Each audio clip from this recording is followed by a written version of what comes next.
Hello बच्चों, welcome back to the channel future and freedom.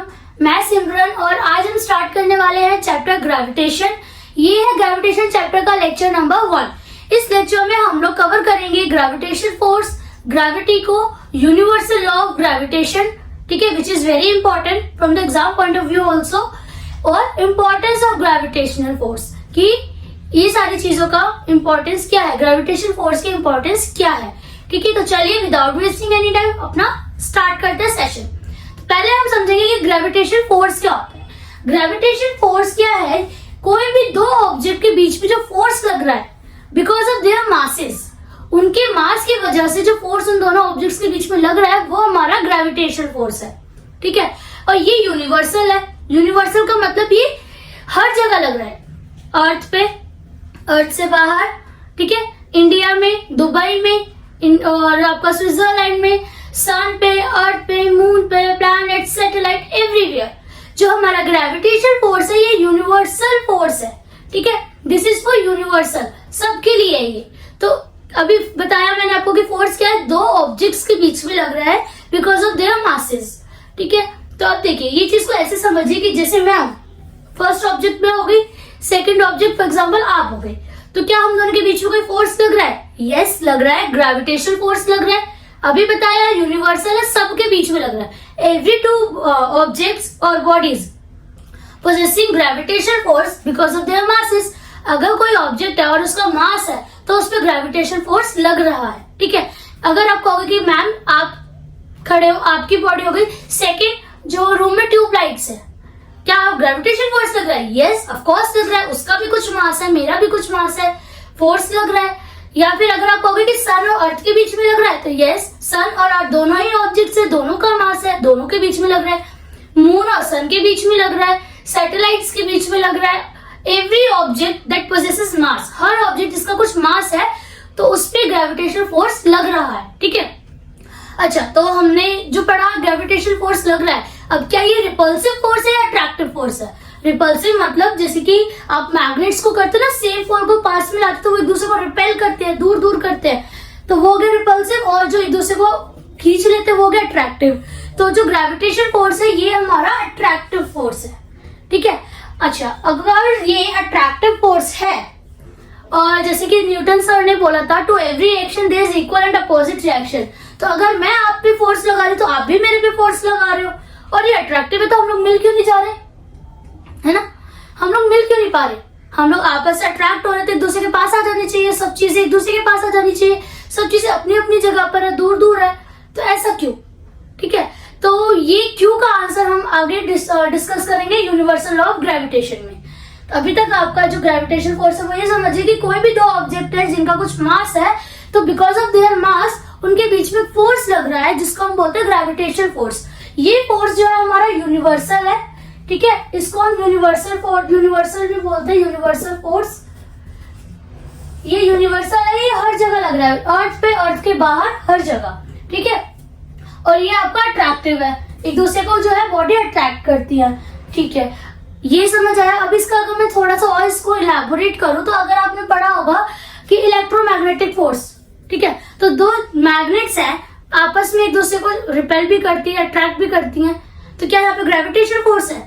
देखिए, उनके पीछे ग्रेविटेशन फोर्स तो है, बट जो वो एक दूसरे को अट्रैक्ट कर रहे हैं, जिसकी वजह से वो मैग्नेट एक दूसरे से चिपक जा रही है, वो फोर्स लग रहा है उसके इलेक्ट्रोमैग्नेटिक की वजह से। इलेक्ट्रोमैग्नेटिक जो रेडिएशंस उसकी निकलती है, इलेक्ट्रोमैग्नेटिक वेव्स जो उसकी होती है, उसकी वजह से। ठीक है, और जैसे पॉजिटिव चार्ज रिपेल करते हैं, नेगेटिव पॉजिटिव चार्ज क्या करता है? अट्रैक्ट करता है। तो यहाँ जो फोर्स लग रहा है वो लग रहा है इलेक्ट्रोस्टैटिक एनर्जी की वजह से। ठीक, मैंने क्या करा, मैंने कोई भी जैसे ये लिया डस्टर को मैंने ऐसे पुश करा और इसको इरेज कर दिया। पुश मतलब कि ऐसे रखा इस पे और इसको इरेज कर दिया, तो ये हो गया मेरा मस्कुलर फोर्स। तो देखो, फोर्स तो बहुत तरह के हैं, but universal force I mean जो ग्रेविटेशन फोर्स है वो क्या है, दो बॉडी के बीच में ऑलवेज लगेगा, ऑलवेज एप्लीकेबल होगा। ठीक है, और अट्रैक्टिव रहेगा। अब हमें आगे पढ़ना है कि ये अट्रैक्टिव होने के बाद भी हम लोग आपस में चिपक क्यों नहीं जाते? हम लोग दूर दूर है, मैं यहाँ खड़ी हूँ, मेरा कैमरा फॉर एग्जाम्पल सामने है, अगर हमारे बीच में अट्रैक्टिव फोर्स होते हैं, हम दोनों आपस में चिपक क्यों नहीं जा रहे? अट्रैक्ट करना चाहिए हमें, तो आपस में पास पास आ जाना चाहिए। ठीक है, तो इस चीज को हम सस्पेंस रखते हैं अभी, और आगे इसी वीडियो के एंड तक मैं इसका सस्पेंस भी खत्म कर दूंगी। तो ये ग्रेविटेशनल फोर्स समझ आया। इसके बाद आता है हमारा ग्रेविटी। ग्रेविटी क्या है? अर्थ अट्रैक्ट्स एवरीथिंग टुवर्ड्स इट, ये तो सबको पता है। सर ने एप्पल का इतना अच्छा एग्जांपल, मतलब एग्जांपल नहीं, एप्पल जब गिरा, सबको पता है ना एप्पल की स्टोरी की, ऊपर से गिरा तो क्वेश्चन अराइजेस, एप्पल नीचे ही क्यों गिरा, ऊपर क्यों नहीं गिरा? ठीक है, अर्थ ने ही क्यों अट्रैक्ट करा? तो ग्रेविटी क्या है? Earth attract everything towards it by an unseen force. Earth पे फोर्स दिखता तो नहीं है ना, दिख भी नहीं रहा है, मैं इसको छोड़ दूंगी तो नीचे ही जाएगा, अर्थ की तरफ जाएगा। तो अर्थ क्या कर रही है? हर ऑब्जेक्ट को अपनी तरफ अट्रैक्ट कर रही है बाय एन अनसीन फोर्स। ठीक है, फोर्स ऑफ अट्रैक्शन होता है ये भी, इसी को हम बोलते हैं ग्रेविटी। देखिए, दो ऑब्जेक्ट के बीच में जो फोर्स लग रहा है अट्रैक्शन का, वो हो गया ग्रेविटेशनल फोर्स। और जब भी इन दो ऑब्जेक्ट में से एक ऑब्जेक्ट आपका अर्थ होगा तो वो फोर्स हो जाएगा ग्रेविटी। जैसे कि सन और अर्थ के बीच में लग रहा है तो हम इसको बोल देंगे ग्रेविटी।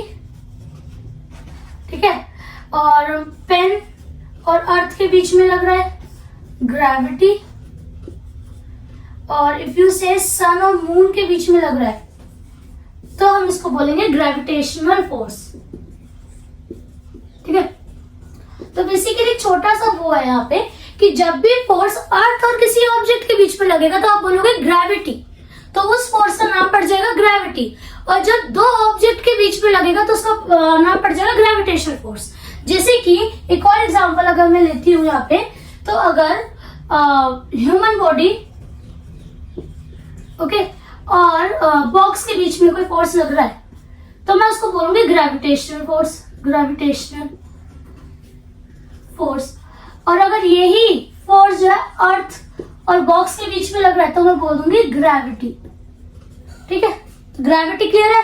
ग्रेविटी में क्या है? सिंपल सा फंडा, दो ऑब्जेक्ट में से एक जो ऑब्जेक्ट है वो अर्थ होनी चाहिए, दैट्स इट। ठीक है, तो ये है हमारा ग्रेविटी और ग्रेविटेशनल फोर्स। इसके बाद आता है यूनिवर्सल लॉ ऑफ ग्रेविटेशन पे। यूनिवर्सल लॉ ऑफ ग्रेविटेशन क्या है? पहली बात तो समझ लो कि इसको यूनिवर्सल क्यों बोला गया है। यूनिवर्सल इसलिए बोला गया है क्योंकि अर्थ पे ही नहीं, अर्थ के बाहर हर जगह के लिए सेम एप्लीकेबल है, सेम चीजें रहेंगी, फोर्स सेम रहेगा, हर चीज सेम रहेगी, that is why we have called it universal.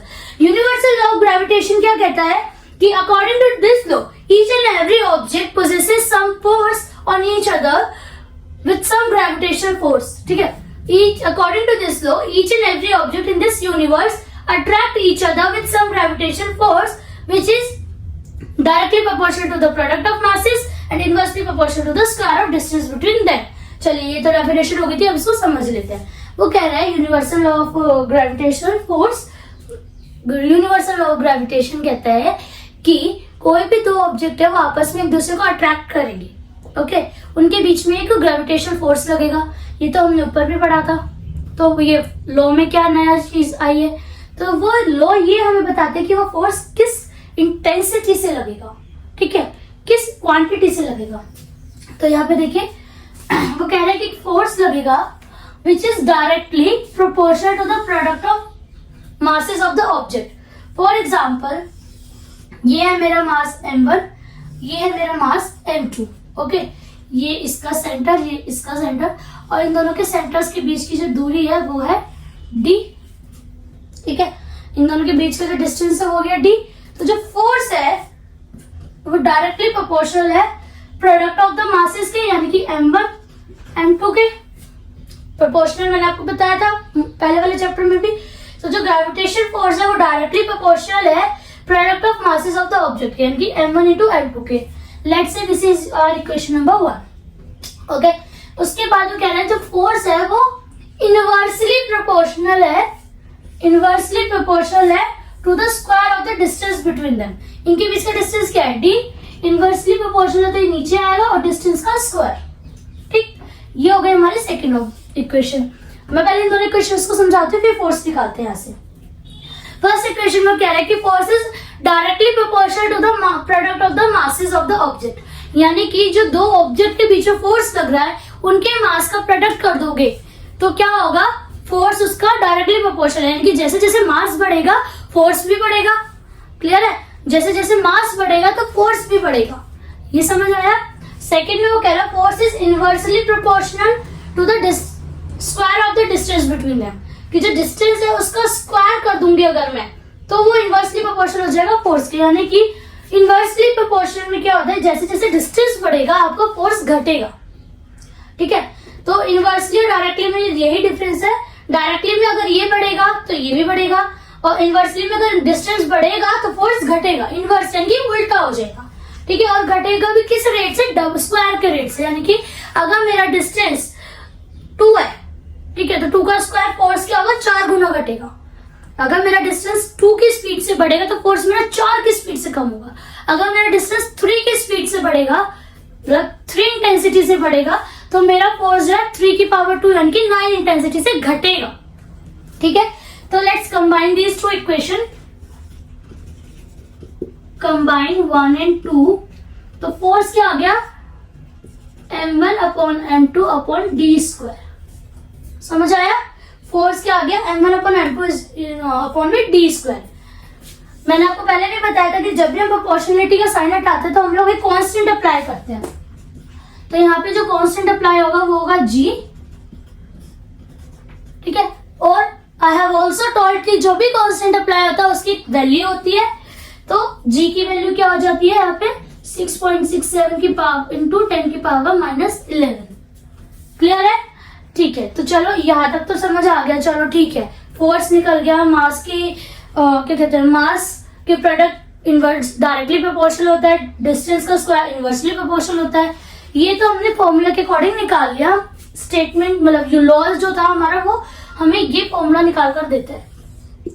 तो अभी मैंने आपको स्टार्टिंग में क्वेश्चन बोला था कि अगर हमारे बीच में फोर्स ऑफ अट्रैक्शन लग रहा है तो हम लोग आपस में एक दूसरे से अट्रैक्ट होकर चिपक क्यों नहीं जा रहे, फिर तो सारी चीजें आपस में चिपक जानी चाहिए, याद है।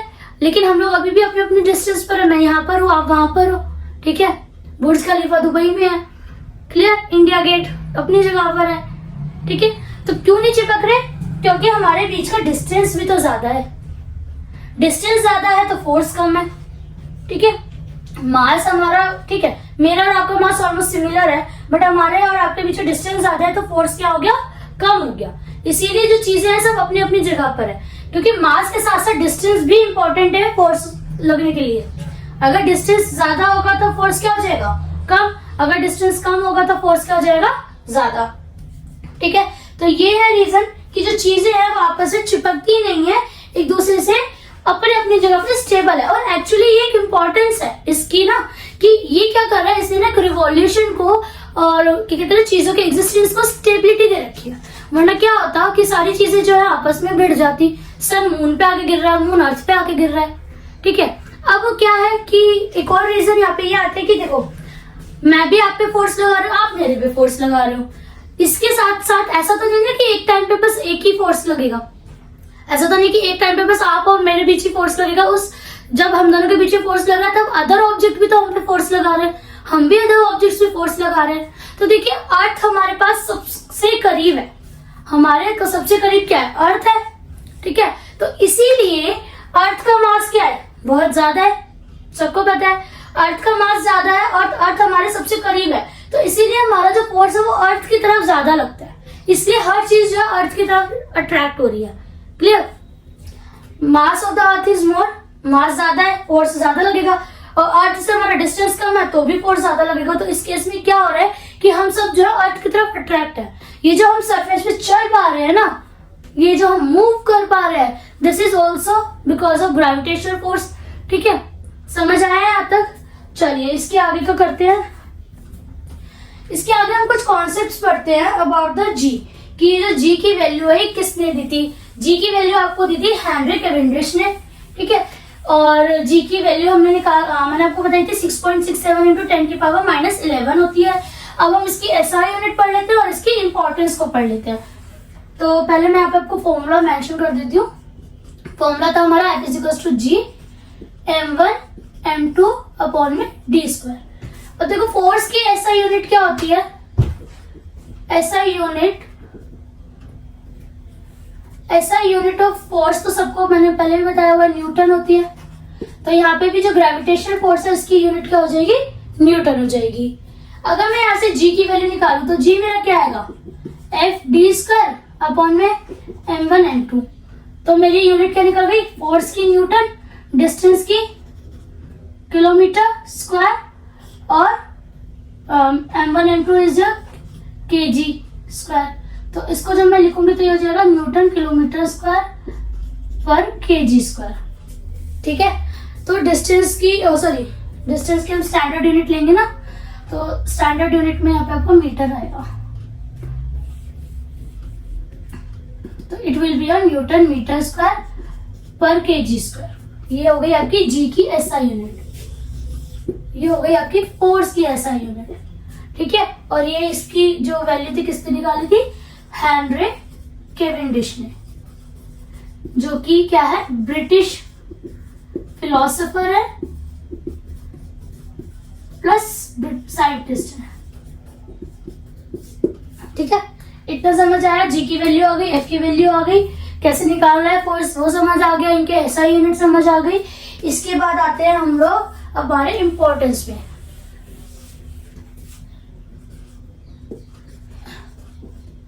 इंपॉर्टेंस ऑफ ग्रेविटेशनल फोर्स की, इसका जो है इंपॉर्टेंस क्या है।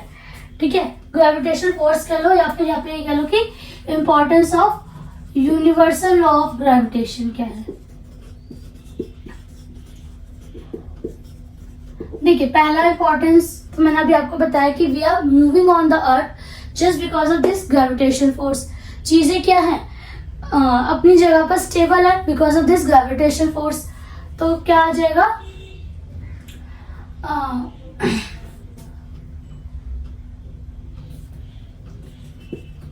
it explains how things are moving on earth, कि अर्थ पे जो हम लोग मूव कर रहे हैं वो कैसे मूव कर पा रहे हैं, ग्रेविटेशन फोर्स की मदद से।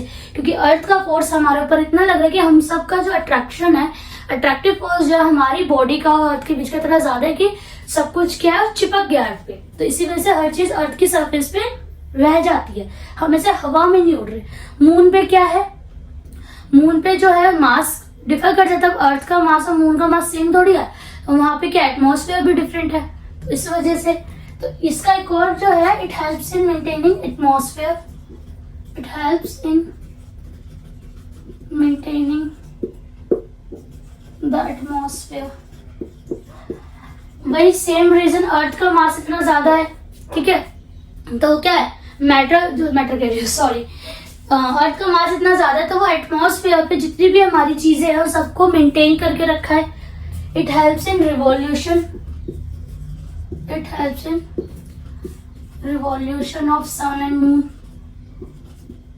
सन एंड अदर प्लैनेट्स। देखिए, ग्रेविटेशनल फोर्स की मदद से ही क्या हो रहा है कि दो ऑब्जेक्ट के बीच में अट्रैक्टिव फोर्स है, तो इसी मदद से क्या कर पा रहे हैं, सारे जो प्लैनेट्स है हमारे, सन मून जितनी भी चीजें हैं, ये सारी अपनी जगह पर और ऐसे रोटेट कर पा रही है। ठीक है, अगर इनके बीच में यूनिवर्सल नहीं होता, ठीक है, डिस्टेंस और मास की जो वेरिएशन यहाँ पे हमने पढ़ी है कि मास ज्यादा है तो फोर्स ज्यादा होगा, बट डिस्टेंस ज्यादा है तो फोर्स कम हो जाएगा। अगर ये यूनिवर्सल लॉ ऑफ ग्रेविटेशन जो है ये नहीं होता तो प्लैनेट्स भी क्या होते, सारे आपस में या तो टिक जाते इन द सेंस, या तो टकरा जाते या फिर अलग अलग हो जाते, बहुत दूर दूर हो जाते। तो जो प्लैनेट्स अपने ऑर्बिट में रोटेट कर पा रहे हैं, रिवॉल्व कर पा रहे हैं, उनके पीछे एक फोर्स जो है वो ग्रेविटेशनल फोर्स भी है। और मैंने अभी आपको बताया ये यूनिवर्सल है तो it is applicable for all, ये सबके लिए एप्लीकेबल है। क्या आप, मैं, non living things, living things, सबके लिए it is applicable for all. ये यूनिवर्सल है, ये हमेशा याद रखना, ये यूनिवर्सल है। ठीक है, और आपको पता है it also helps in the tides. जो हमारे लो टाइड हाई टाइड आते हैं, क्या आते हैं, सन और मून के बीच में जो अट्रैक्शन फोर्स है उनकी वजह से हमारे टाइड्स आते हैं। तो ये था हमारा importance of universal law of gravitational force. Gravitation की जो लॉ है उसकी जो इम्पोर्टेंस है हमारी लाइफ में वो ये है कि उसकी इस फोर्स की मदद से हम क्या क्या कर पा रहे हैं, क्या क्या फायदे हो रहे हैं, इसकी क्या क्या इंपॉर्टेंस है। ठीक है, तो आज का सेशन हम यहीं पे खत्म करते हैं। आप क्या करें, इसको अच्छे से पढ़िए, इसको नोट्स बनाइए, समझिए। अगले सेशन में मिलते हैं आपको नए कॉन्सेप्ट के साथ। तब तक आप वीडियो को लाइक करिएगा, शेयर करिएगा और सब्सक्राइब करना जरूर, मतलब कि सब्सक्राइब जरूर करिएगा, चैनल को बेल आइकन दबाइएगा सो दैट जब नेक्स्ट टाइम वीडियो अपलोड हो तो आप तक नोटिफिकेशन आ जाए। ठीक है, तो तब तक के लिए अलविदा, बाय, मिलते हैं अगली बार। और जब हम अगली बार मिलेंगे तो मिलेंगे आपके नए टॉपिक के साथ जो है कि free fall acceleration due to gravity. ठीक है, और ये यहाँ से इम्पोर्टेंट पार्ट है यूनिवर्सल लॉ ऑफ ग्रेविटेशन। तो क्या करेगा आप, इसके हम जो न्यूमेरिकल्स हैं या कुछ एक्स्ट्रा क्वेश्चंस है वो हम लोग चैप्टर को कंपाइल अप करने के बाद एक अलग से वीडियो बनाएंगे, उसमें डिस्कस करेंगे। ठीक है, तो चलिए मिलते हैं फिर, बाय बाय।